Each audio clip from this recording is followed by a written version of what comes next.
Hello everyone, and welcome back to another video where I cast your StarCraft 2 replays. If you want me to cast your replay, you can join my Discord server with the link in the description. This is a Master 1 level game sent in to me by a user on my Discord server. On the top right hand corner of Jagannatha Ellie, we have the red Terran player. Her name is Eiger. And in the bottom right hand corner, we have the blue Protoss player, Perseus.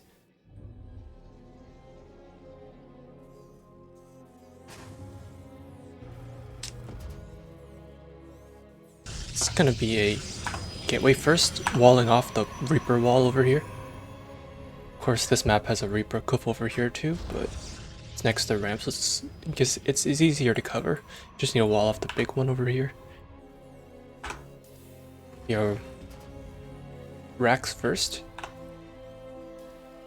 to gas.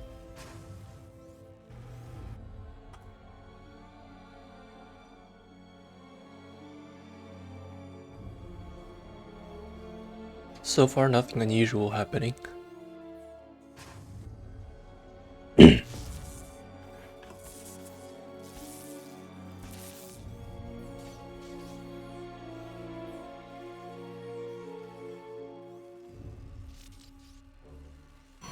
Core starting up, finishing the wall off. This SCV is gonna go over and get its own scout. Are we gonna block this? We're gonna block the command center? Oh, we're just a bit too far out to block it. Nexus going up. Oh, okay, Eiger sees the Nexus timing and just backs off. He knows based on the Nexus timing this was probably a core into Nexus.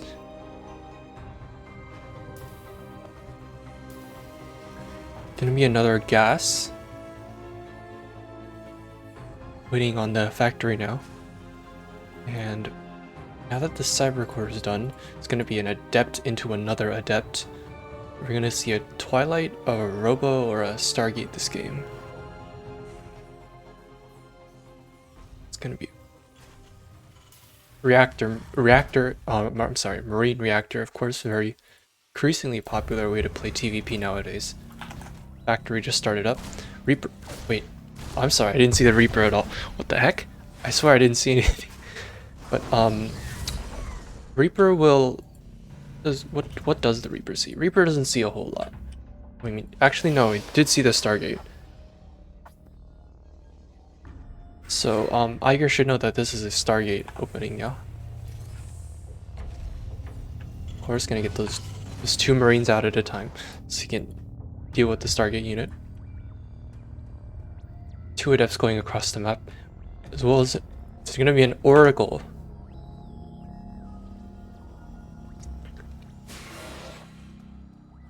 Bunker already finished up on the low ground. Depots will be raised, so the adepts are not going to get into the main. But, oh my god, my control function. But the workers will have to be pulled, as these adepts are shade behind the mineral line, and they are going to completely disrupt the mining here. You know, a third adept will be joining them across the map. Adept shade out. Oracle is now on the way, so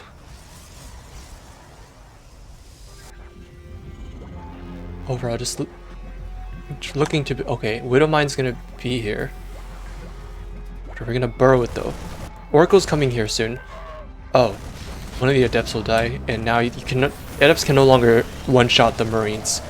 Sort of makes a big deal for their ability to fight. Oracle will turn on its beam, but it's not going to get a whole lot done down here. It's going to go into the main, and Widowmine is there. Okay. Oracle gets taken out because the SCVs have 45 hit points. They are just going to barely survive. You know, it's sort of a really nice thing about having Widowmines as an Oracle defense. Your own workers have more hit points, so they're not gonna die to the splash damage like drones and probes will. Two Widowmines going across the map. It is not gonna be an armory, so these are just gonna be. These are not armory mines. These are just normal mines. Stargate is now making a Void Ray with a third base coming up now.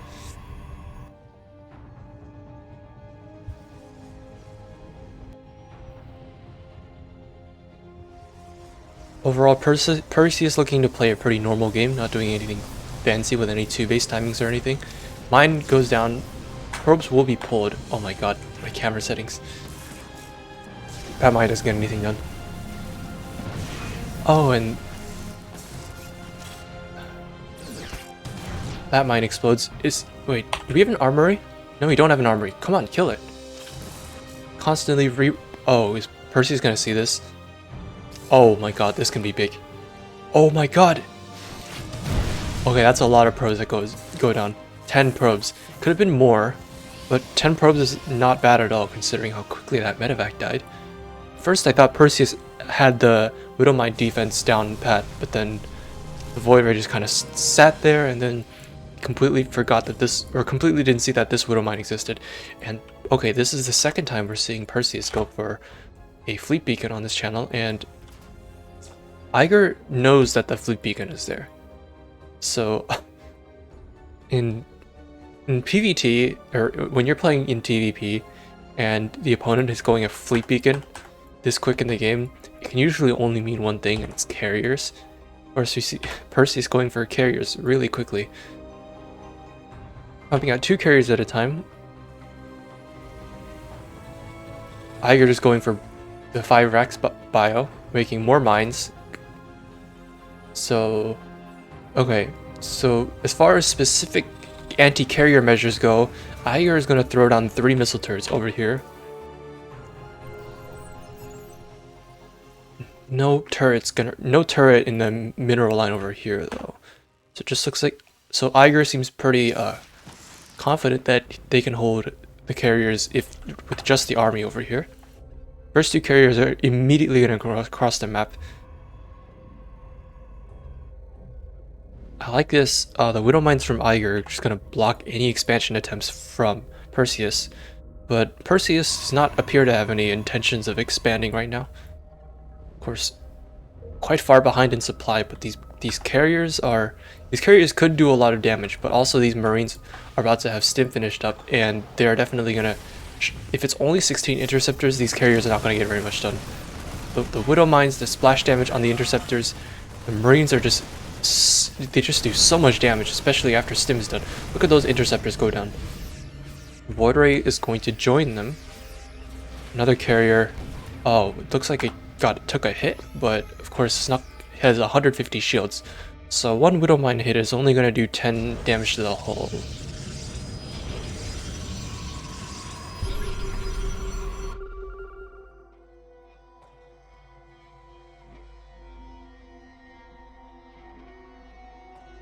Eiger bringing these Marines looking to get something done with how many air units there are right now for Perseus. It's sort of dangerous to go for a drop. Instead, we're just gonna bring the army down on the low ground, bring it up here into here, bring it up here into the vertical third, and we're gonna try to get some damage done. I don't think. Okay, we're gonna click on the Nexus instead of going for the probes, but there isn't enough. There are not enough Marines here to contest 4 carriers. Oh, and the Widow Mine. Yeah, the very, very dangerous thing about using Widow Mines as a source of splash damage against interceptors is that the interceptors tend to clump over your units, and your Marines, after stim, they only have 45 hit points after combat shields is done. So the interceptors just drag the Widow Mine fire over your own Marines, and then you just take so much splash damage. But if the Marines can get their ideal engagement, if the Widow Mine shots go off correctly, and like the Marines can be let alone to take down the interceptors, then the carriers are in big trouble. Like you can see now, there's only 1 interceptor per carrier, and the Marines have this window of time where the carriers have to retreat. Okay, this is an odd decision for Eiger. We're not going to go for the probes. Okay, we are now going to go for the probes.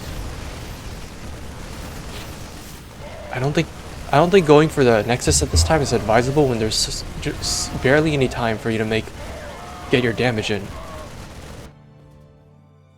More Marines rallying across the map. 3 bases for Eiger already gone up, with 4th on the way. Of course, Perseus is still on 3 bases, so if Eiger just sits back at this point, well, actually Eiger can't sit back at this point because Perseus is going carriers and Bio is not going to scale well forever against that, but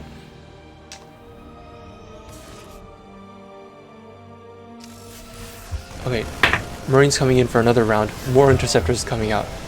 Widow Mines are okay. That was not not the best Widow Mine shot. Overall, the Marines are just gonna go down again.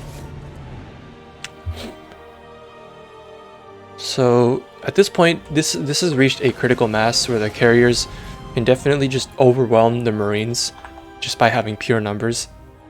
And Eiger is in trouble. They've managed to have a very big worker lead this entire game. Look at this, 47 workers have gone down.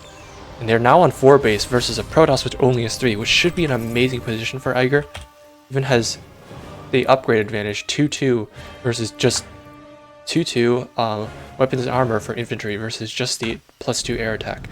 But now Perseus has a lot of carriers, and I'm not sure that this is nearly enough bio to deal with it.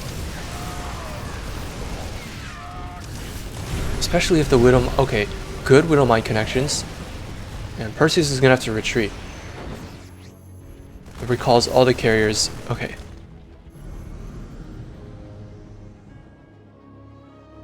Fun fact about interceptors, they have 40 hit points. Or 40 normal hit points. Oh.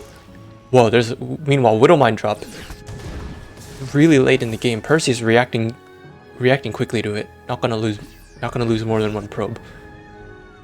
Interceptors have 40 hit points and 40 shields, so 80 hit points. That's almost double what a Marine has. Of course, they don't do nearly the same amount of DPS, but every time, like it does take a while to kill like 80 HP interceptors when there are this many of them, and every time they return to the carrier, their hit points get restored to full. They don't need to wait. They don't need to wait for like. They don't need to wait for their shields to regenerate or anything. They just get all their hit points back.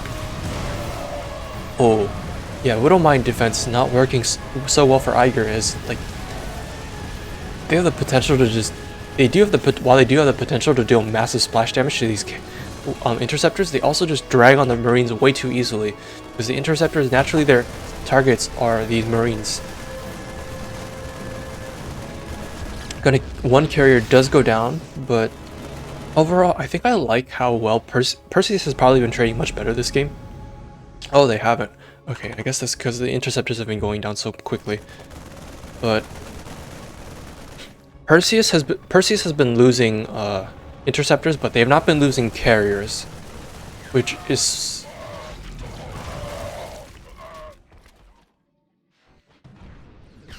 okay. These Widow Mines have still not been cleaned up, and the medevac is going to come back to pick them up. Perseus is not even going to bother going home to clean it up. Their economy is in the dust right now, so they're just going to move across the map. Where they are facing down a Terran with a 4 base economy. And lots of bio, and lots of missile turrets. Perseus, I don't know that Perseus can break this. This is a lot of air DPS. So instead of yeah, don't walk right into the missile turrets. We're just going to fly straight into the main where there are more missile turrets. I take that back.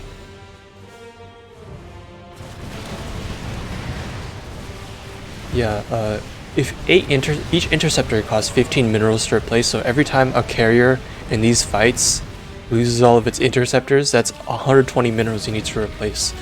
So it does get very expensive. You might kill Marines, but interceptors take a lot of money to replace too. So it's not like you're just trading for free, like Swarm Hosts. Where's the bio army? Okay, it just went across the map. We're just gonna go for a base race, which is strange because I really think that if Eiger like held here, the interceptors could have all been taken out. Instead, just base race, I guess, because you have more buildings across the map, and the carrier army is super slow, and your Marines are faster in every way. Protoss buildings can't fly, so base race it is.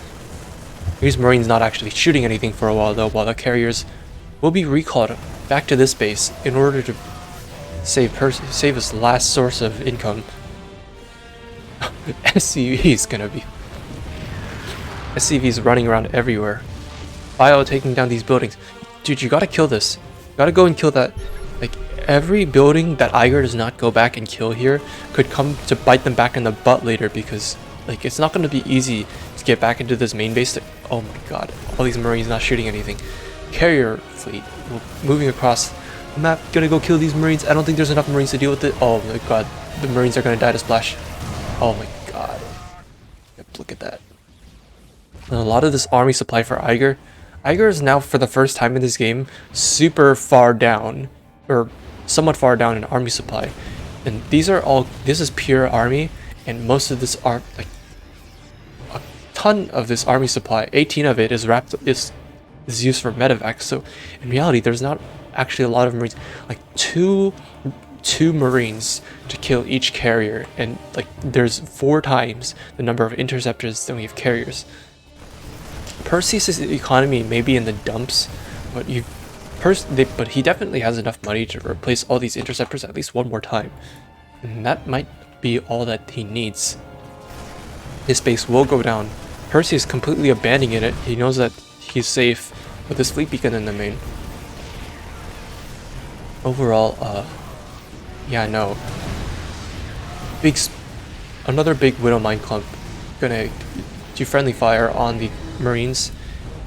SCV's running for their lives once again, but the carriers are not gonna let them get away. This is no place to run away to. This is a dead corner in the map. Rebuilding the Nexus over here. Eiger frantically searching for this Nexus as the carriers wreak havoc on his main, and the clock's ticking. There's not... The interceptor fleet is very healthy, and there is nothing that can really kill the interceptors for a while, for the lack of minerals should not be an issue. And now Perseus going on a tear through every building in Eiger's base. But, oh no, the Nexus will not be cancelled, and there are only 3 workers on them. Yeah, Perseus can only build 4 more, either build 3 pylons or 4 gases somewhere on the map.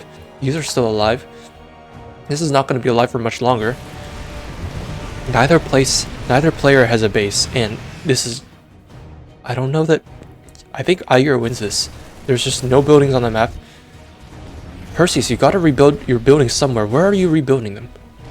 Okay. Never mind. All the minerals... Like, a huge amount of minerals just got spent on rebuilding interceptors. And there's only one building... There's only one building left on the map.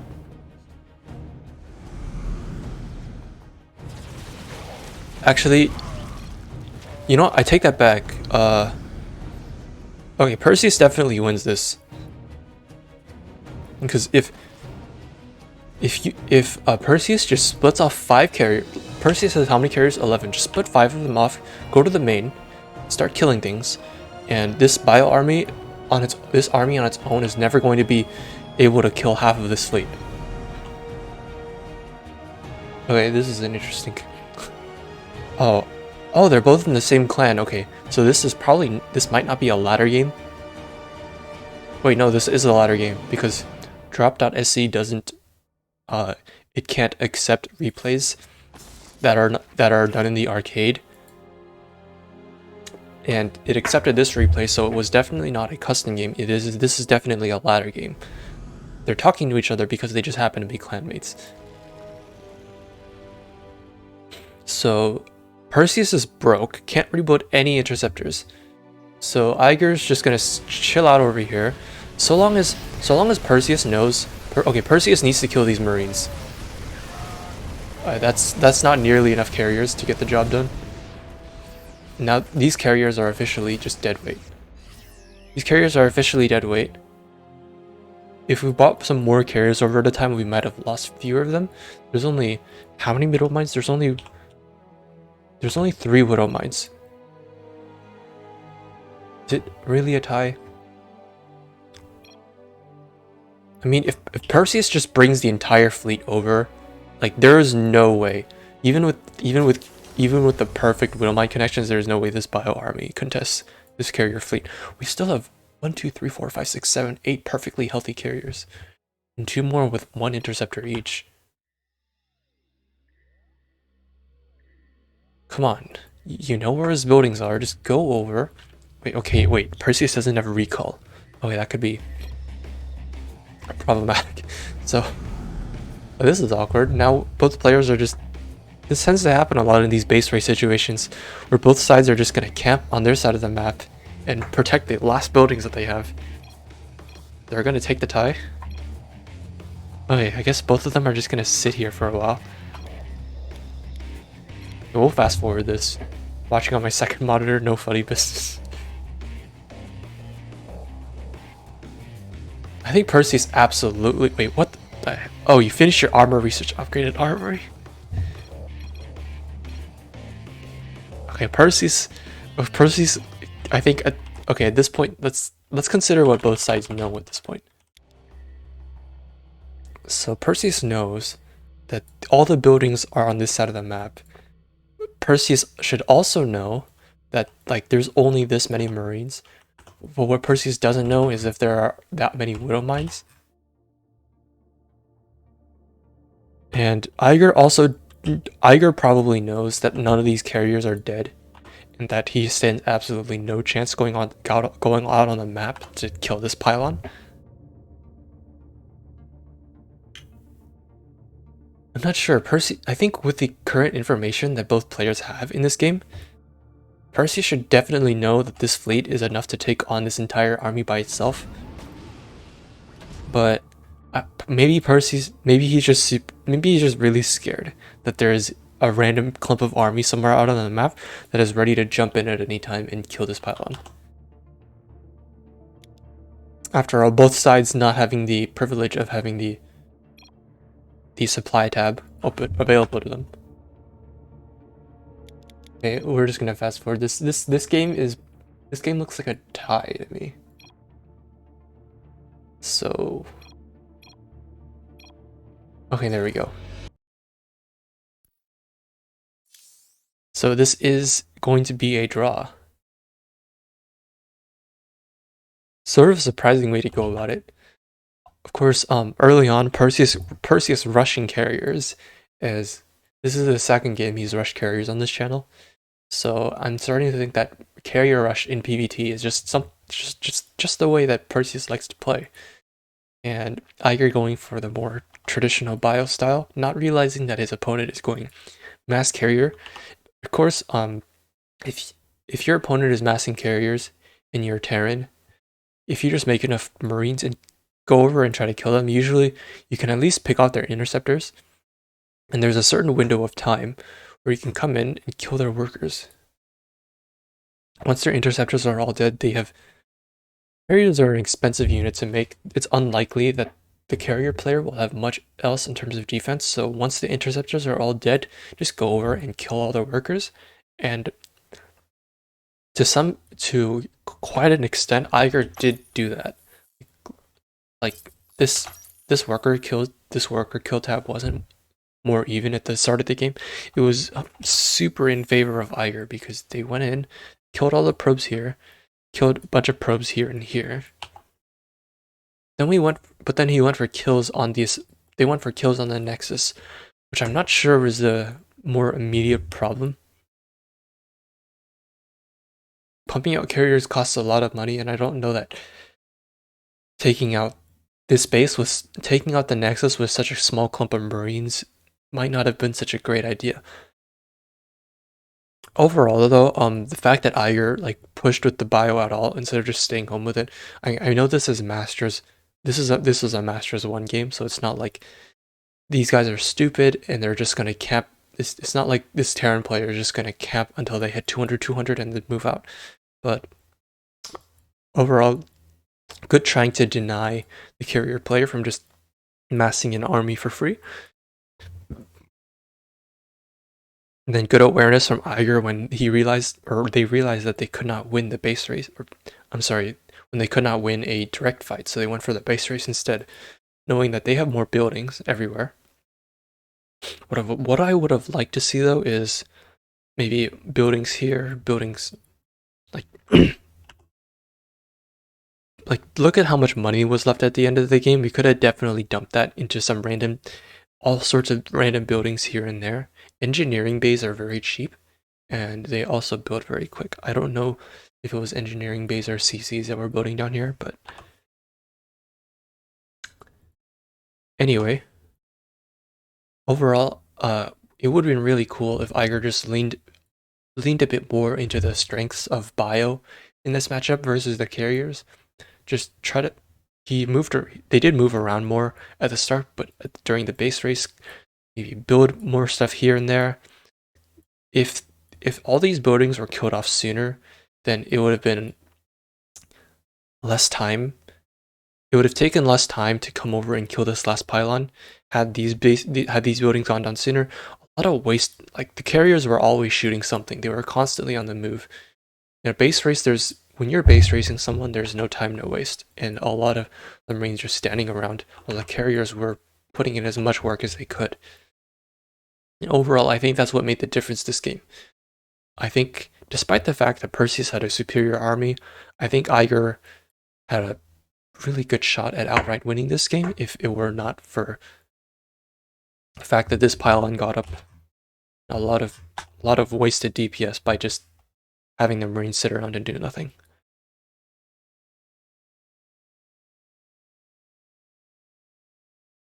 Any other things that I wanted to say about that game?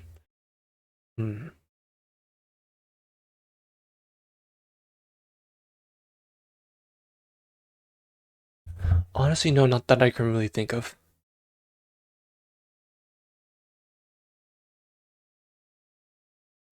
Yeah, anyway, fun game. Perseus sent in this replay. He's showing off his PvT carrier rush.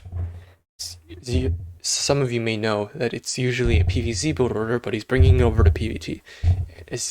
He's not doing too bad with it. So anyway, for those of you who've gotten this far, thank you for watching. This replay was sent to me on my Discord server. If you want me to cast your replay, you can join my Discord server. The link is in the description. And yeah, I'll see you next time.